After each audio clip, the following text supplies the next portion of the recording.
वडील चहाचा गाडा चालवायचे तेव्हा सातत्याने अभ्यासातून प्रगतीची एक शिखर ती गाठत गेली।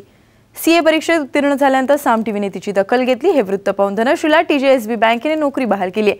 तिच्या कर्तृत्वाने ती अधिक प्रगती करेल असा विश्वास बँकेकडून व्यक्त होतोय। तर धनश्रीने यावेळी साम टीव्ही आणि सकाळचे आभार मानले। तर दुसरीकडे नाशिकची धावपटू अंजना ठमके हिने राष्ट्रीय स्पर्धेत अविस्मरणीय कामगिरी केली। मात्र आदिवासी पाड्यावरील मजुरी करणाऱ्या कुटुंबातील अंजनाला आर्थिक समस्येने ग्रासलं। हे वृत्त साम टीव्हीवर प्रसारित झाल्यानंतर राज्याचे क्रीडा मंत्री पद्माकर वळवी यांनी आता अंजनाला मदतीचा हात दिलाय। राज्य क्रीडा विकास निधीतून विशेष क्रीडा अनुदान अंजनाला देण्यात येणार आहे।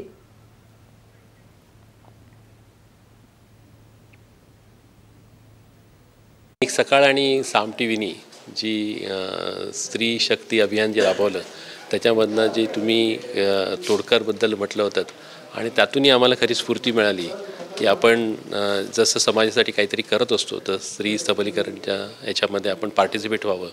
आणि त्या निमित्ताने आम्ही आमच्या संचालक मंडळाने आज आमचे उपाध्यक्ष श्री दाते आम्ही तोडकरला आमच्या परिवारामध्ये समाविष्ट केलेलं आहे। तिला अपॉइंटमेंट दिलेली आहे आणि लवकर तिच्या कर्तृत्व गुणाने ती ह्या बँकेमध्ये उच्च पदावर जाईल अशी आम्हाला खात्री वाटते। माझ्या यशाचं कौतुक केलं गेलं।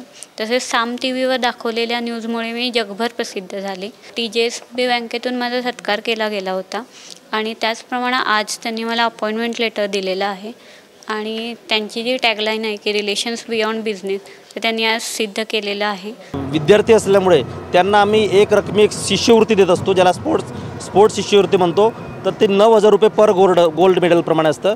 3 गोल्ड मेडल घेतल्यामुळे 27,000ची स्कॉलरशिप आम्ही त्यांना देणार आहोत। सोबतच आम्ही राज्य क्रीडा विकास निधीतून अंजना ठमके हिला विशेष त्या ठिकाणी अनुदान आम्ही देणार आहोत पारितोषिक स्वरूपामध्ये।